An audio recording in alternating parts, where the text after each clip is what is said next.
And this is my successful funding show on LinkedIn. This is live streamed and it's being dual streamed into a number of other social media platforms. And the topic of today is always funding, but today we're going to talk about looking at good and bad deals. I have as my guest Eric Hanson, who I'll introduce in more detail in a moment. But what I'd like to point out to everyone is that this is live streamed, and that means that the audience has a chance to participate in the program today by posting comments or questions. And we will see what we can do to respond or answer those questions as they come in. I invite everybody who is listening this morning to do so because this show is for you.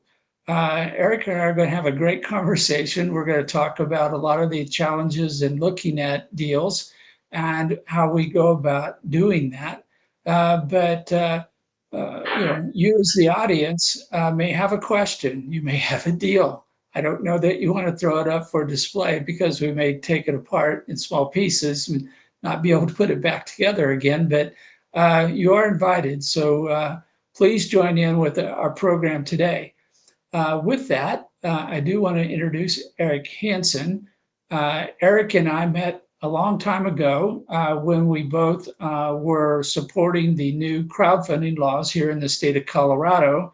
Eric opened up a crowdfunding platform, and so did I. And we competed for a while within a market that didn't know what it was, how it was supposed to work, or how to be successful. But we worked together to try to make the law work better and became collaborators. And then we both shut down our crowdfunding platforms. And we still work with deals with startups and groups looking to raise capital. So every now and then, well, maybe once or twice a week, a deal will cross Eric's desk or mine. And these deals are before us for review to see if there's anything we can do with them. So at this point, I want to introduce Eric. And Eric, if you would, please explain to the audience today, how did you get here from wherever you were at? What's the backstory on Eric Hanson? Backstory, kind of became a serial entrepreneur back in the mid to early 80s, graduated from CSU and a degree in computer information systems.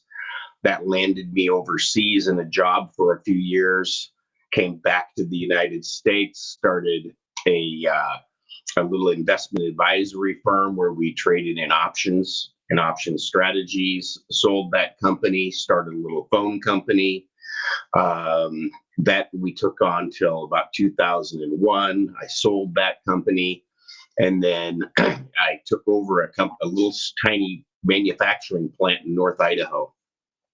That plant, when I took it over, was doing about $600,000 a year. That was sold in 2012, and it was doing about $24 million a year in sales. Left that, went back overseas to work and building pellet mills for the Malaysian government, and then retired and came home. And I'm now residing here in Fort Collins. So that's kind of that's the short version. So, short version. So, way back when, not that long ago now, you and I both were involved in setting up investment crowdfunding within the state of Colorado. And just to give a little insight to that, um, what were you thinking about crowdfunding when it was first put on the table? What were your expectations, aspirations? Where did you see crowdfunding going? I thought it was brilliant.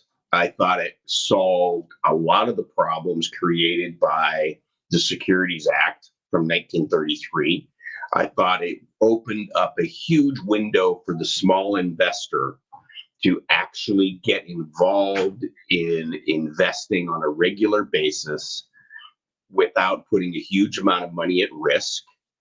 And I really thought it was brilliant. And Carl, as you and I know, we suddenly were confounded by massive amounts of legal issues that nobody ever thought about, or they were thought about, and the roadblocks were intentionally placed to make crowdfunding impossible to make happen. At least not at a small scale, and make it extremely efficient. So there, that, and it was very disappointing to me because I think we had something there that could have been really interesting. And as a lot of you know, I'm going to be at Supercrowd Chicago tomorrow, getting on a plane in a few hours. And I will be doing a presentation in the program tomorrow on the topic of crafting offers to customers of a business within a crowdfunding campaign. And then some of you also know that back in December, and a little bit of frustration, I wrote kind of a manifesto on why crowdfunding has not lived up to its potential, which was projected upon the federal passage of the Jobs Act in 2012, that we would be doing $3 billion a year or $3 trillion a year, some large number, and we're not there.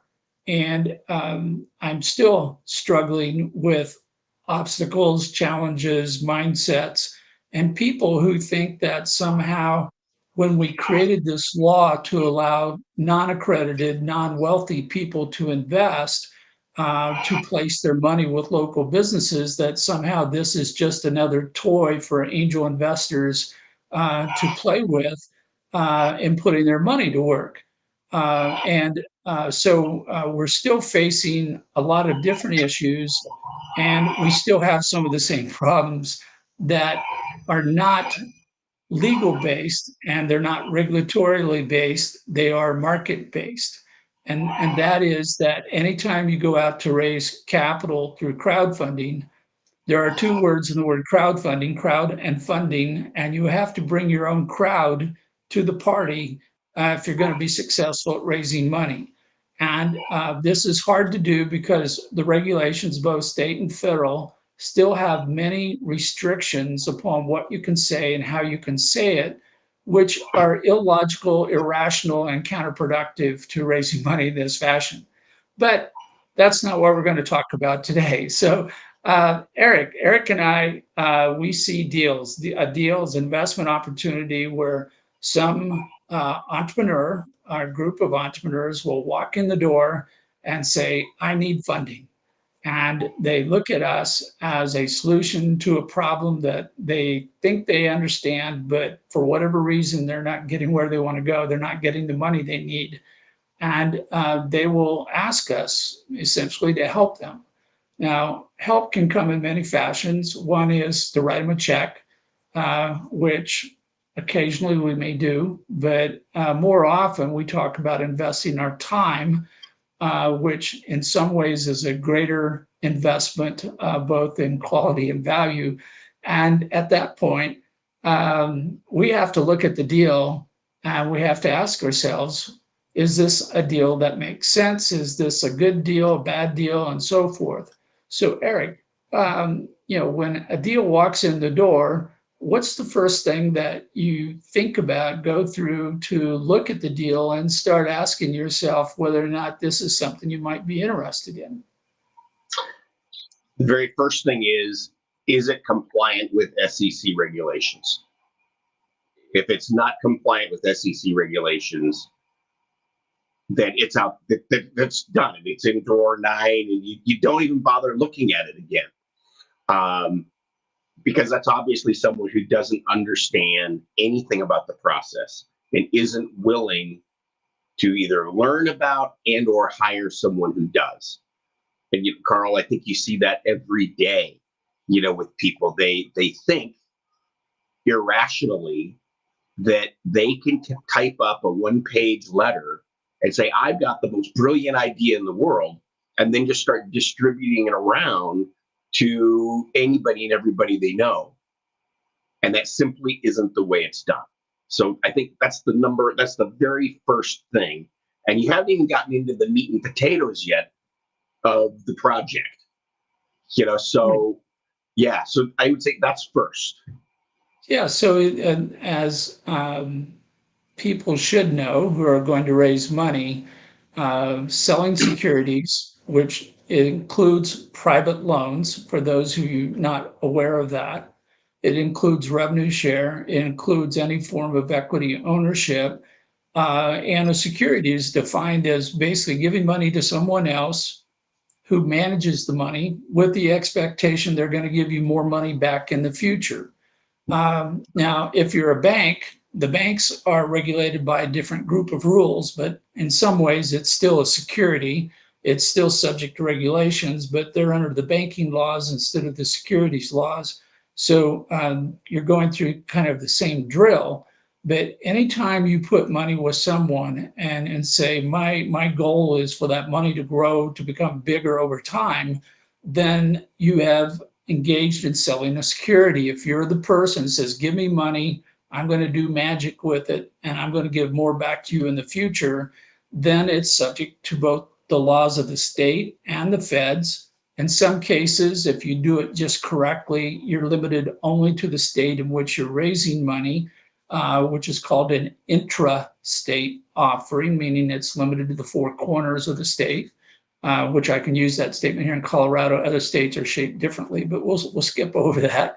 Uh, but if you sell across state lines, if any investor is from a different state, then the Fed rules apply.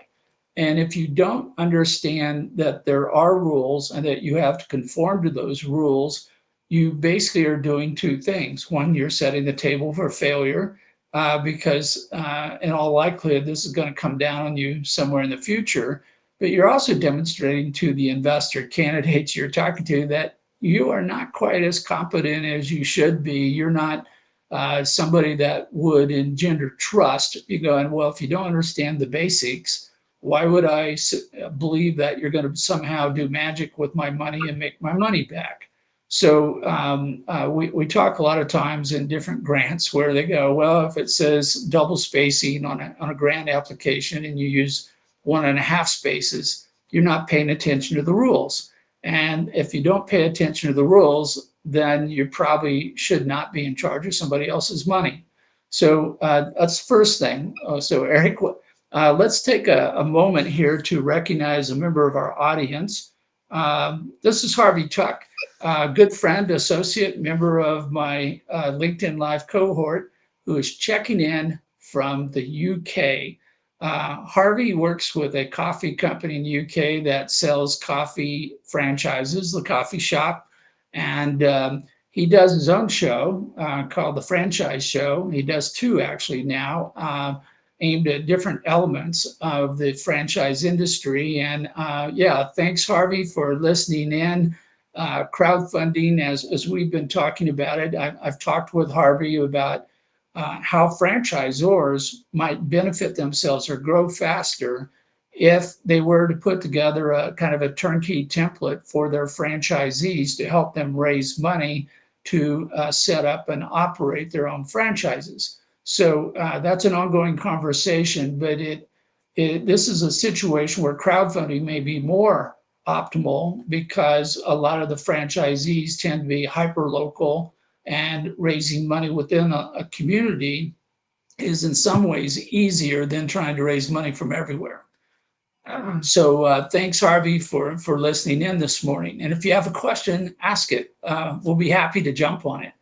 So Eric, back to you. So after you've already done first cut, do you understand the laws and regulations? What's the next thing that comes into your head when you look at a deal? If in fact they have a reasonable PPM, private placement memorandum of some kind, it really comes down to that first paragraph. If the first paragraph is poorly written, grammatically incorrect, or laced with misspellings, whatever, and I shouldn't complain about misspelling because I'm a horrible speller, okay? My wife and my daughter look at me and like, my God, I can't believe you can't spell. But that's just the way it is. But I do recognize it when it's wrong. So that would be the next cut. If you're laced with incorrect facts or things that are just blatantly stand out, you're done. Because what it shows is that you are not meticulous in how you act. And if you're not being meticulous, that means you're sloppy. And if you're willing to take a sloppy piece of work and present it to the public, you're done, because you're not going to be careful with my money. See what I'm saying? Yeah, no, absolutely. The you're trying to gain the respect. If I'm pitching you for money, I'm trying to gain your respect. You may or may not know me that well, but I'm saying I want you to trust me with your money. And if the first thing I give to you is a poorly written offering or document that doesn't demonstrate that I worked hard to make it correct and right and communicated it precisely, concisely, then you're like, well, if this is how you treat me when we start the relationship, how are you going to treat me, as you Right. start working with my money? And it's one of the things I kind of, if you play poker, they say that, if you get a great hand, you have a tell, you'll blink or you'll do something. When I look at an offering document of any kind, whether it's a one pager investment memo, it's a slide deck, it's a more lengthy PPM, and we'll come back to the offering memo and all that stuff. But I'm looking for flaws. I hate to put it that way, but I'm going, why would this not work? And so when I see something that says they don't understand the regulations, they don't know how to do an offering document correctly, they can't communicate effectively. These are all flaws in the business that are reflected by the way in which you communicate to people. And in some ways, these are the easy parts in that I use Grammarly because I also can't spell and I also have severe grammar challenges. So uh, I need help all the time, but I went out and got the package and I use it because I know that this is something that's not one of my strengths. So I'm gonna bolster that by getting software, or I'm gonna get somebody to review or edit it to go along the way. If I don't do that, then what I'm telling the person I'm talking to, the investor candidate, is I don't care about details. And if you don't care about details, you shouldn't be running a company. There is no company I know of where you can gloss over and skip over all the details and cross your fingers and hope that something's going to happen. And it's that kind of lack of commitment to the company, to the documents, to the communication is a red flag. And I, like you, Eric, I go like, if this looks like crap, I'm not going to do anything. And the thing is, keep in mind, we still haven't got to the meat of the offering. We haven't. We all we said is, do they understand the rules and can they communicate well?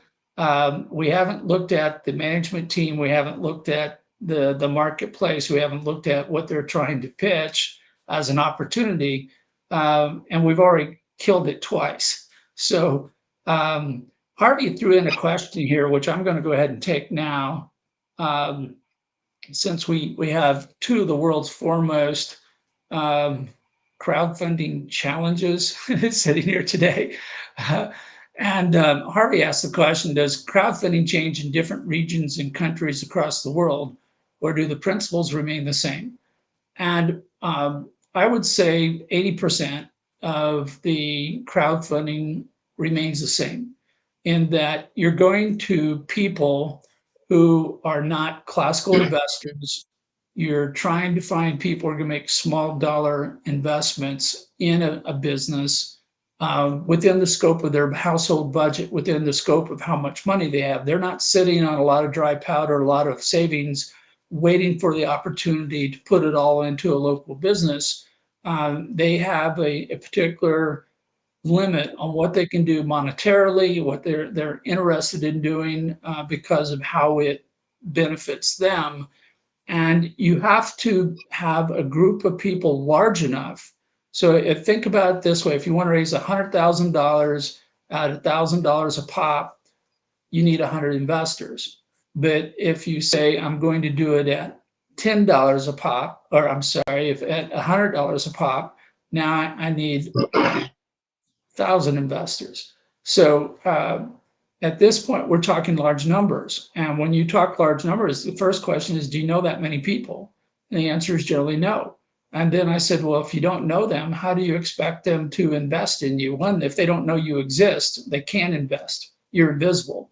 But even if they knew you exist because you have a store in the corner and everybody drives by it every day, do you know them well enough that they would consider giving you money, trusting you with their money?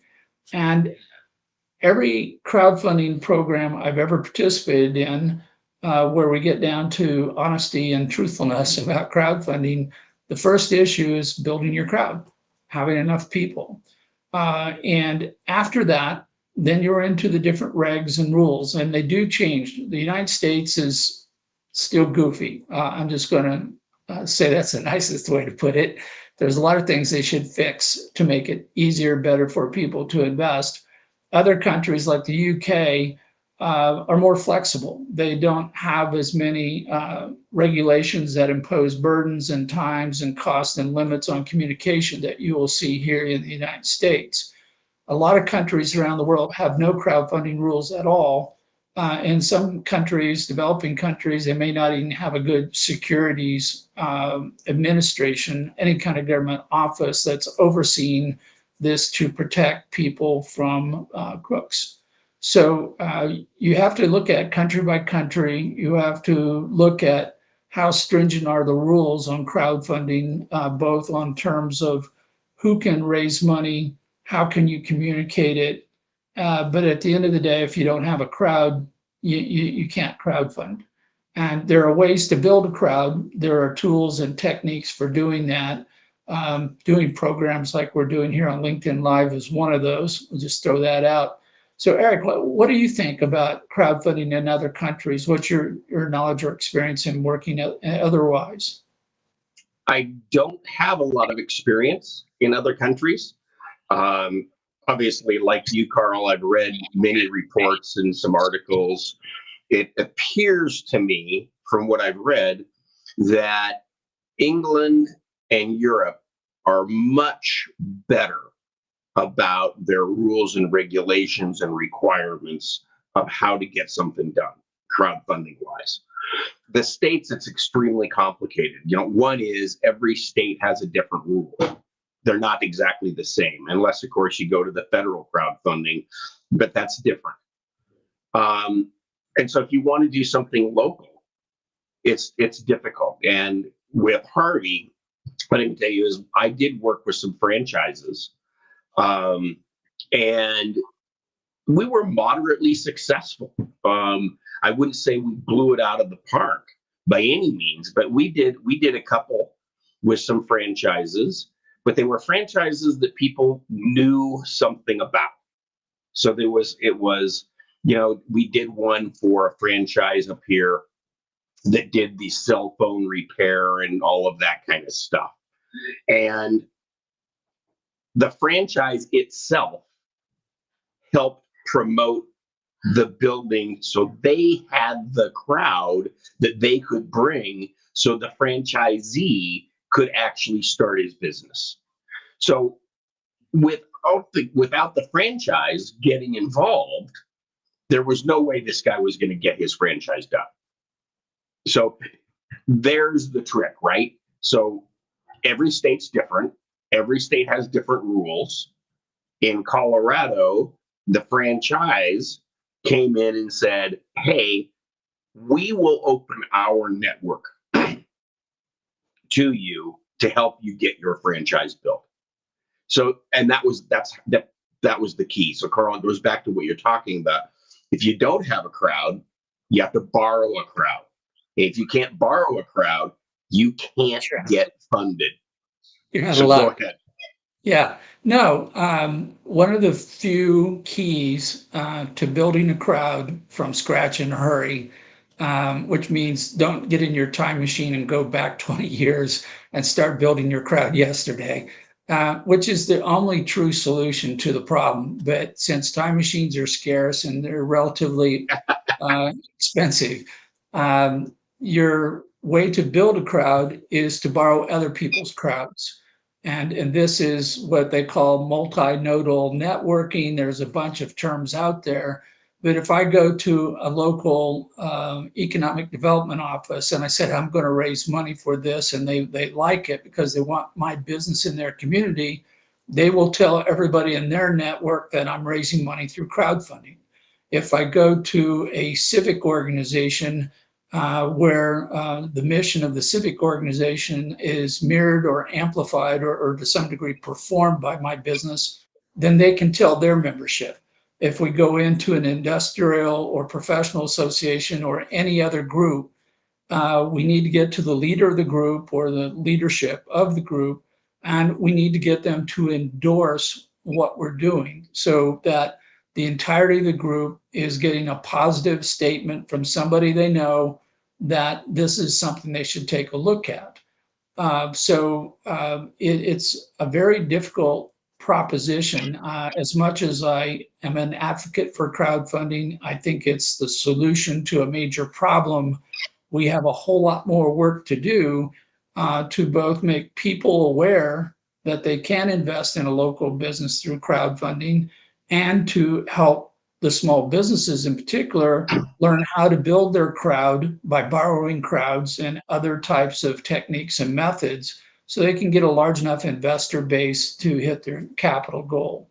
In other countries, again, I haven't done a crowdfunding campaign outside of the United States, but I have read extensively about how it's done in the UK.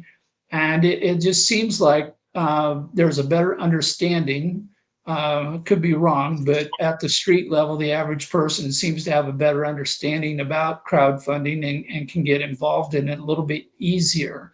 Here, we seem to have pounded everybody in the head so long that they're not allowed to invest because they're too stupid and unsophisticated, which are words used by the regulatory agencies. Then at this point, people kind of says, "Well, I'm not allowed to. It's illegal, isn't it?" And you're like, "No, no, we got past that," but people haven't caught up with it. So it's an interesting opportunity for a small business to raise money. And in today's capital market, and for a lot of businesses, it may be the only way that you can raise money. And we'll get to more of that here. Maybe later in the show, we may get back to it in a moment. But Harvey, thanks for the question. Anybody else who has a question who'd like to jump in today, feel free to do so, because I have with me Eric Hanson, and Eric has been there, done that.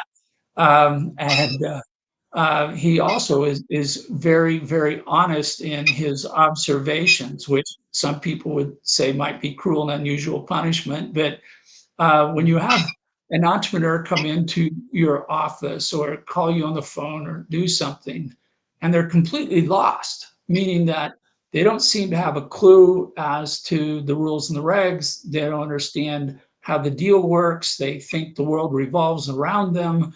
They've placed a $1 trillion valuation on a startup that they've never brought to profitability. I could list this for days. These kinds of things, you're like, what am I going to do with you? I don't want to crush you. I don't want to destroy you, but you are not prepared to raise funding. You don't understand how to raise funding. And you think the world is, you can do it all yourself. And that this is one of the first things is, if you don't know how to do something and you're not willing to add a person to your team or an expert to your advisory board, you are going to experience a lot of pain in your learning. And I will tell you, and I've said this to a lot of people, investors do not want to pay a tuition for your learning curve on how you learn to run a business. That's not what they're interested in. They're there to get their money back and more. And if you demonstrate that you are unwilling to fill the gaps in your knowledge base one way or another, then you're not going to get their money. So next thing's next, Eric. Let's see if we can get through our short list before we get to our long list of reasons to say what's wrong. So what else would you look for now that we're past grammar and we're past regulations? It all comes down to systems and controls. If you can't demonstrate in your memorandum that you have systems and controls in place, and what I'm talking about is you set yourself a standard. And you have, I don't care if you're using Peachtree or QuickBooks or whatever it is, but you have set a standard where you have professional accounting advice and you have these sort of controls that are approved accounting already, or you have someone who is going to do it, then you're done. I mean, if you're simply coming on out and saying, oh, I'm the accountant and I'm the bookkeeper and I am the one who writes all the checks, you're probably done with me. In fact, you are done with me because there is no checks, there is no systems, there is no controls. You have to have those things in play. Have you filed your tax returns? If you're a business, I don't care if you did 10 cents of revenue last year. Did you file your taxes? Did you file them on time? Are they available? If they're not, Carl, why would you even look at it? I mean, if you really want to raise money, then you need to have your accountant, which is extremely difficult to do, by the way, give you a statement of good standing. If you really have that great of a product, your accountant should have no problem in coming up with a very brief letter saying, we have been this person's accountant for the last 5 years, and we've witnessed this, and we are not giving you an audit by any means, but we're saying that the review is complete. That's a really super important thing. Yeah, this is both a practical matter and another regulatory matter. If you're going to go raise money, crowdfunding, Reg CF, you are required to have your books and records reviewed by an independent accountant. And as Eric was describing, it's a review, which is not an audit. And these are two types of looking at your books to verify that they're accurate. The review is like this level. The audit is way up here, costs a lot more because they're going to dive down and check things and talk to third parties and look at your transactions.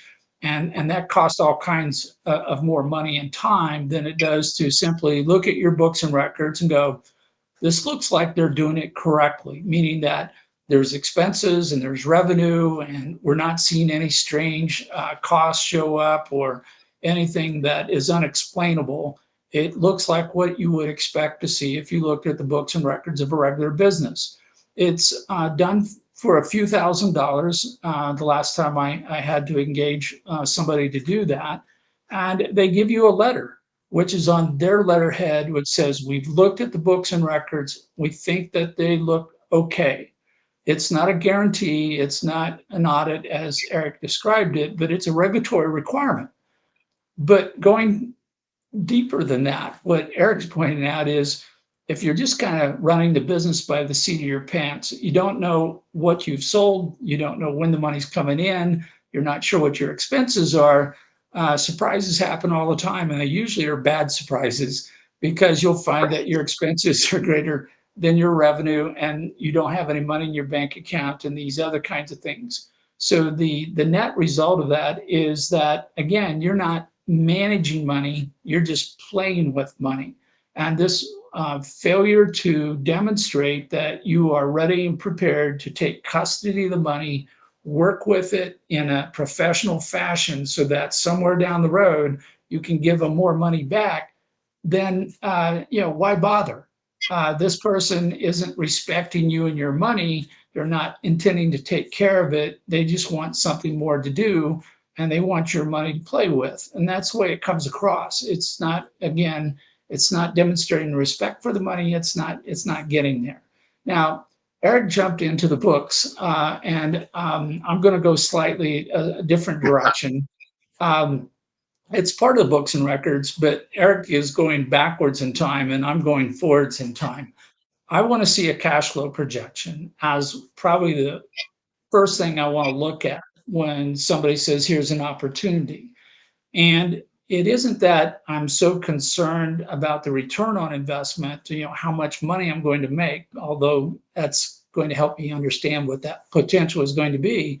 But like Eric, I want to see how you see the world. How do you see the markets? How do you see your engagement in the markets? How are you reacting to all the things that go wrong? Because a cash flow projection says, this is where I'm at today. Here's what I think I'm going to be able to do in revenue and associated expenses over the next 1, 2, 3, 4, 5 years.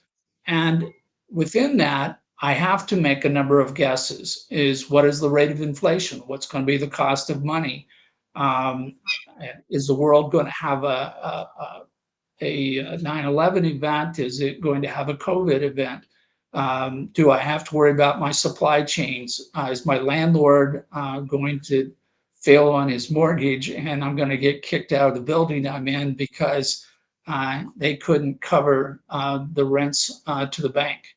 So these kinds of things I look at, and the more detailed I can see the analysis, the thoughtfulness, the attempt to see the future, this tells me a lot about the entrepreneur. It tells me that they are knowledgeable, they are thinking through this, and this all to me conveys the kind of person that I am interested in working with. They may have other flaws that would still need fixing. We'll get to those in a moment, but um, this is a form of finances. And so where, yes, we do need records going back in time 2 to 3 years, depending upon how old the business is, we also need to say, where do you think the business is going to be down the road?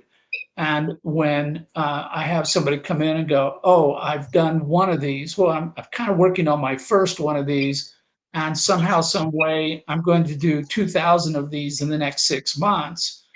I immediately I cringe because I go, there's no way you can get to that level, that scale within that time frame. The people, the infrastructure, the time to put things in place, even under the most optimal conditions, aren't going to happen.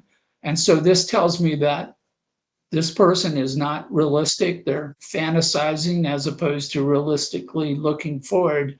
And if I don't see a cash flow projection that gives me that instant sense of, hey, they're thinking this through, they're thoughtful about what they're doing, and they understand what they're doing well enough to give me a realistic projection, they're out.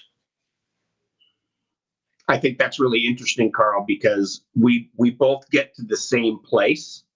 We just get there differently. And I think for people who are looking to raise money, they got to realize that every person that you present to is going to have a different order of which they look at things, and their priorities are going to be based on their past experiences of what probably went wrong in their lives, right? So you look for cash flow, that's kind of down the road for me. My very next thing I look at is, do you have a patent? Well, is it a patent that's really a patent, or is it a patent that you got one and it really is just a piece of paper you got and is worthless? Do you have a business that needs contracts? And are those contracts really enforceable, or do you kind of fudge them around? And the other thing that the people that are looking for money, when you go to big houses that you think you can get money from, right?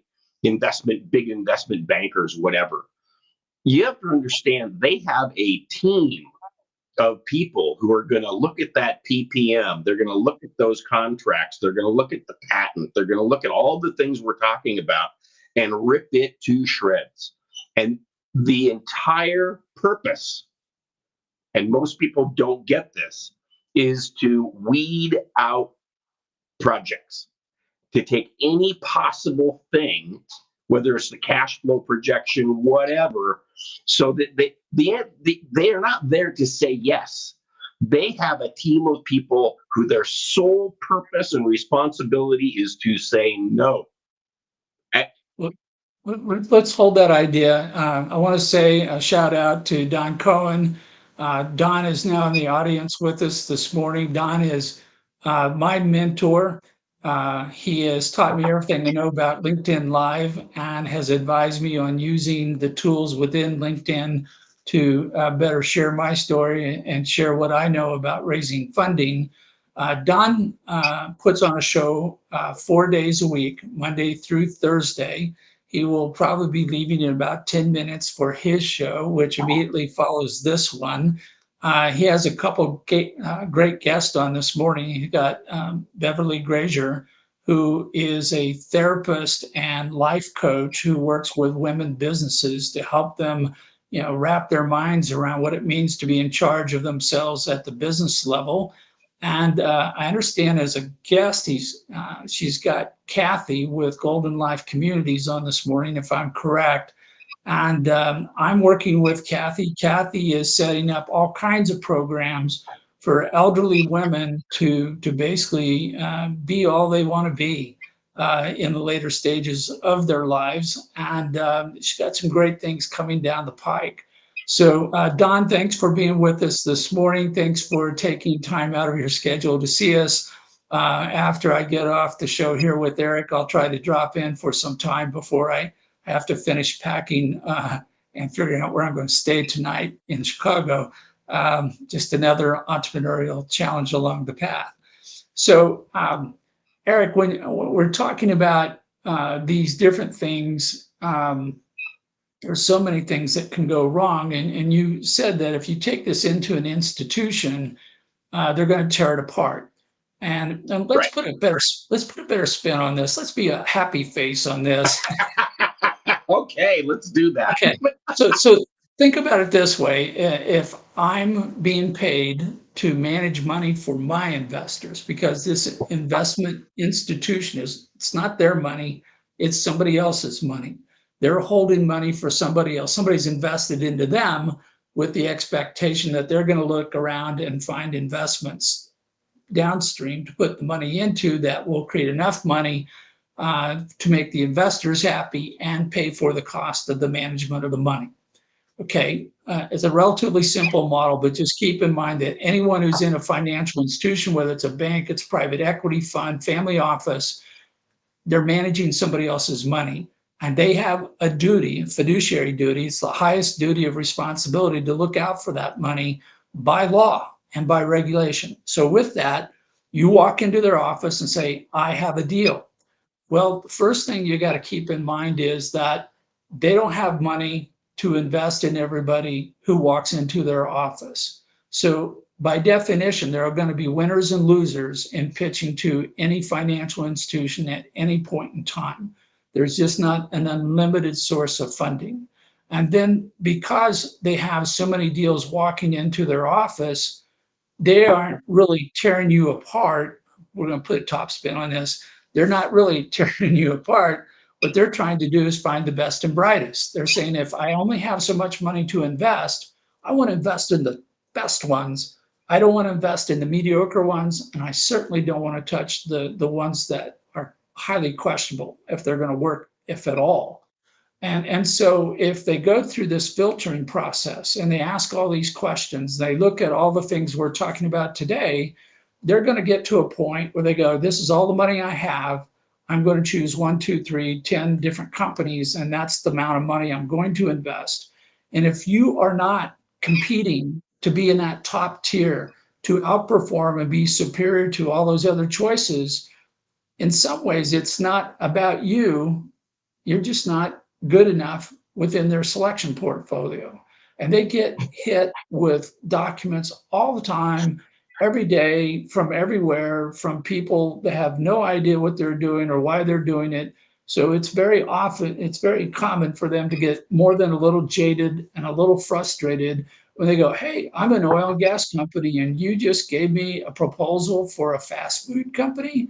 What are you doing? We don't fund fast food companies. Even if you had the next McDonald's, we don't fund those kinds of things. We're an oil and gas company. And similarly, there's a number of very green eco funds out there today, and they are not going to fund an oil and gas deal. In fact, they probably would throw you out, kick your ass out the door. But this is not a friendly place to go to pitch your deal. Um, and we're seeing more and more specialty funds because we have people of color, we have women, we have other groups who don't get funding in the same size and proportion that they should based on population and other things. We know that they're underserved communities, they're not getting funded. I'm working with a new group called RCI Community Funds that we're getting ready to roll out to put together a series of funds to support distressed economic communities. And if they went to all the usual sources, they can't get the funding. They'll never meet the criteria. They'll never be in this zone. Even though we can make it work, we're never going to compete for money that's paying 40, 50, 100% ROI per year. It's not going to happen. So we need to find other money who has other agendas, other reasons to come to the table. And we have to look for specialty funds, or in this case, create our own specialty funds to serve some people who are not getting money any other way. But as we do this, yeah, it looks ugly. If I'm an entrepreneur and I just got handed back my offering documents and said, no, maybe no comment, no observation, no help, no suggestion for improvement, it seems harsh. But at the end of the day, you're in a competitive market. You're trying to outcompete everybody else who's looking for the money from the source you're talking to. And worse yet, if you're talking to someone who's never going to write you a check because you don't meet any of their criteria, you've just wasted their time, which upsets them. And you've wasted your time. And you can't afford, as a small business, to be pitching to anybody who is not a legitimate candidate to write you a check. So Eric, you listed off about 4 or 5 things that you would hammer on if you were working for a large fund. But you're Eric Hanson, you're an individual. Right. And what does Eric want to see in the world that would cause him to put somebody at the top of the list for Eric Hanson, who this is regardless of private equity firms or family offices, this is Eric Hanson's personal priority preference list. What would Eric Well, Hanson be looking for? yeah. So, first, it is not, I mean, it is nowhere near as stringent as, say, an institution, but it has to be interesting, right? It just gets back to your crowd. It has to be something that interests you. It has to be something that stimulates your mind, and you go, that's a great idea that I like. I like the idea of I like the idea, like we'll go off the rails here just for a second, if you don't mind. So I love We're the always on the outdoors. rails, Eric. Yeah, I We're love the never on the outdoors. rails. I love the outdoors. I love hunting. I go goose hunting and duck hunting and pheasant hunting and all that kind of stuff. But so when somebody comes to me with an idea to to eliminate PFAS, forever chemicals, I'm interested, right? Because I view those chemicals as encroaching on or limiting my enjoyment. So if somebody, so that's a whole nother aspect of who you have to approach, right? Approach, and it goes right down to what you're talking about. Approach people with a product that is going to make them feel better. And I know that doesn't make a lot of sense to people, but it really makes a difference. So don't approach me about steel mill manufacturing. That's not interesting to me. Okay. Um, but approaching me and saying, hey, I got an idea that can not save the world, but at least I can significantly help, a region by helping eliminate PFAS, that's interesting. So you immediately come to the top of my list of saying, okay, I want to know more. That doesn't mean that you're going to get any money, but you at least have come up the list. And I think all investors are that way. There's certainly, like you pointed out, there's certain investors, they only will do real estate. A very dear friend of mine, if it isn't real estate, don't even talk to him. I mean, it doesn't matter if it's the greatest product on the planet.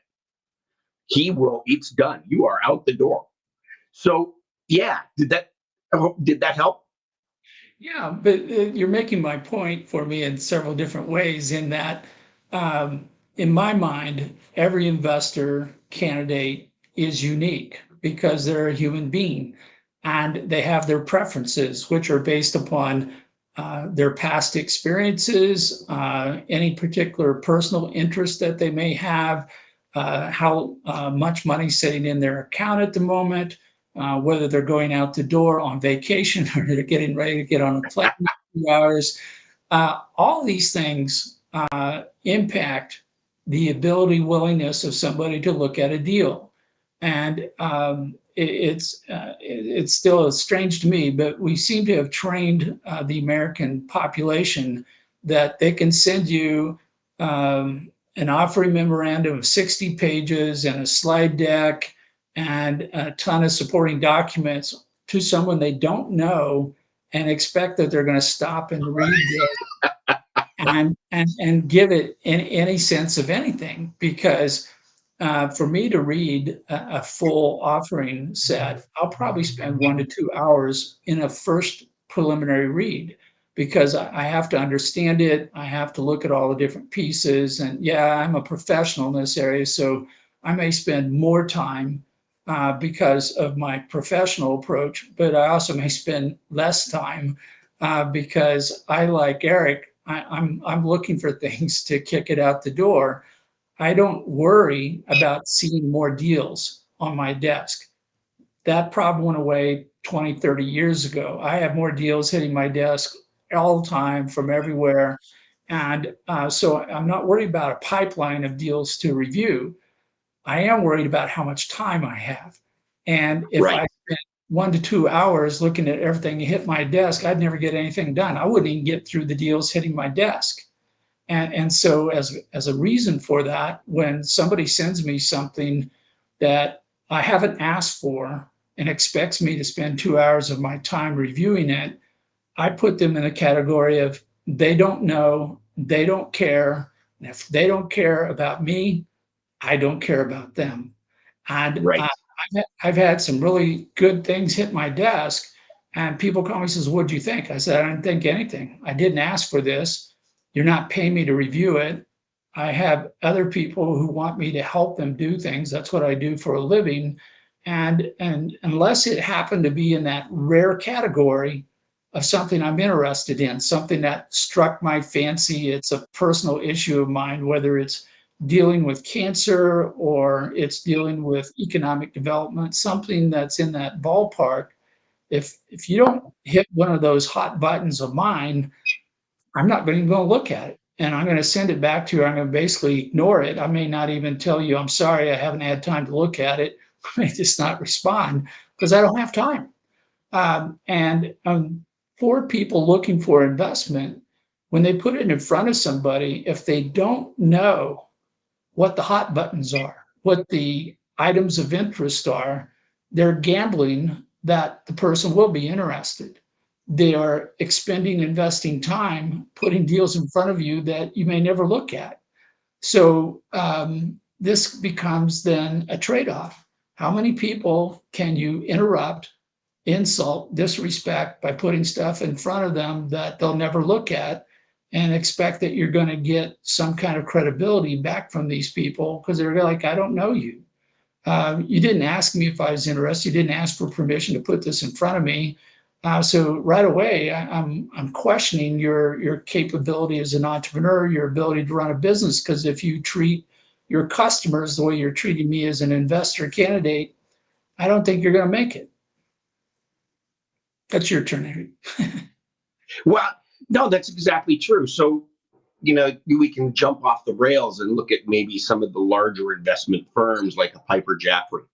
They do exactly what you're talking about. Now they have let's call it their crowd, right?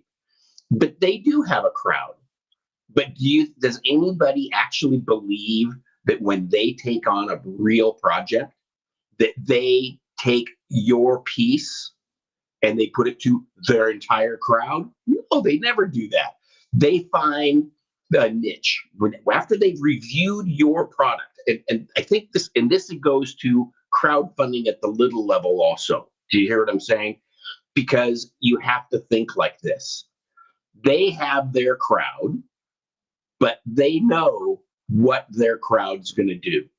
So if you're in heavy industry and you want to raise money, they don't send this off to the entire crowd. They only go to the ones that are interested in heavy industry. And I think from a crowdfunding standpoint, the biggest mistake that I watched people do is they did exactly what they shotgunned it out. You know, we were moderately successful with some real estate projects, okay? But the ones that were totally successful were the ones that already knew these guys or gals or companies want to invest in a specific kind of office real estate, of which there's a ton of different kinds of office real estate. And so they would bring us projects knowing that their crowd was going to, that niche was going to jump in, but they didn't try to expand beyond that. And so I think that's one of the biggest mistakes is somebody says, well, I have, what's a good example? Let's just say, let's go back to like the vending machine business, okay? So they go, I'm going to go put in all these vending machines all over. And it sounds like a great idea. It passes all of our criteria, Carl. It has a great cash flow projection. Everything looks great. And it fails in the crowdfunding. Why did it fail? Probably because who they thought would be interested, or they didn't even think about who would be interested. They didn't take the time to look at their crowd, how to borrow a crowd that could come in to fill that little tiny niche. And it takes time, and it takes a lot of effort. It takes a lot of planning. And sometimes it even takes you being a little creative. So here's an example of being a little bit creative. It sounds cheesy, but it works sometimes. You put a $1 bill inside an envelope and you have people fill out a questionnaire. $1 to do 5 minutes of your time and self-addressed stamped envelope back. Figure out if it's even worth, I mean, if they don't take the buck and send it back, well, it isn't worth their time. If they fill it out, now you know from the questionnaire, maybe this person isn't who I'm looking for, but maybe you can call this person and say, hey, I really appreciate this. Could you tell me who might be interested? It's really amazing how if you ask for help, people will drop over their feet to help you if they like your project. So different perspective. Right. But you're bringing up another topic, which we're not going to be able to get into in depth. I'm sorry. No, but it's one of these things. If you bring a new product to market, you should go out and survey the market in order to determine the interest, the need, the price point you can get. These are all things you bring together from your marketing evaluation to determine if you even have a viable business model that you can go to market with.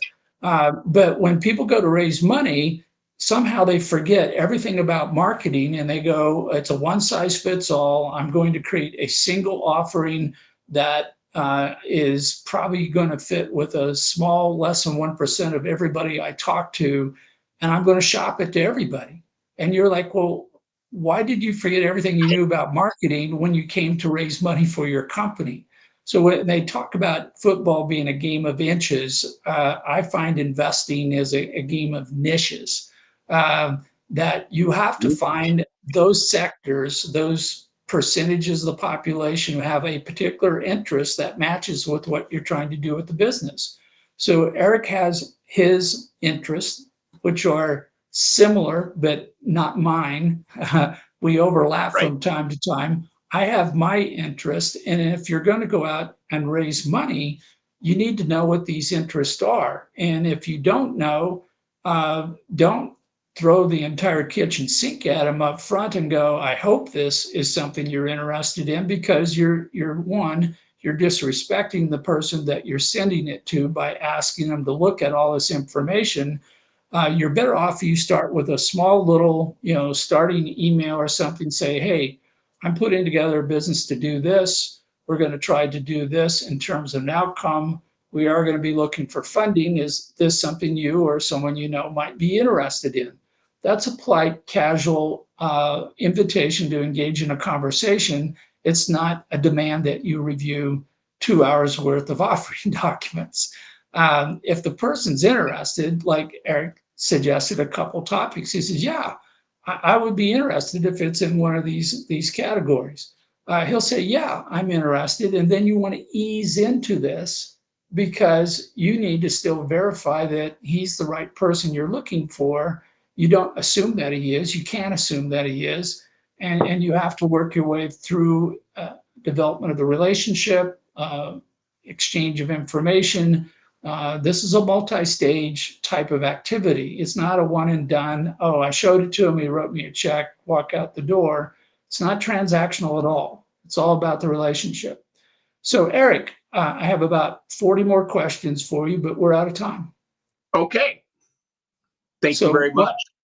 what I'm going to do is, Eric, we'll have you back in the future as a guest, and we can dive into some of these other things that you and I both do on a day in, day out basis to look at deals, trying to determine, are they something that's a good or bad investment?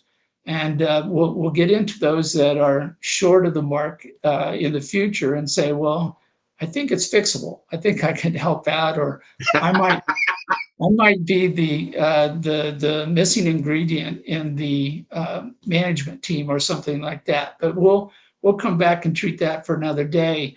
Any last comments for today before we end the show? Now, been a pleasure. Thank you very much for the invite. It's always fun talking with you, Carl, and look forward to seeing you again. Well, thank you, Eric. I appreciate you being a guest. And thank you to the audience today for your questions and your feedback. This is the Successful Funding Show, and we'll be back next Tuesday at 8 o'clock Mountain Daylight Time. In the meantime, if you want more information, I put out a daily newsletter and a weekly newsletter called Instant Funding on LinkedIn. You can subscribe. It's free, and we'll try to give you more information than you can swallow. So with that,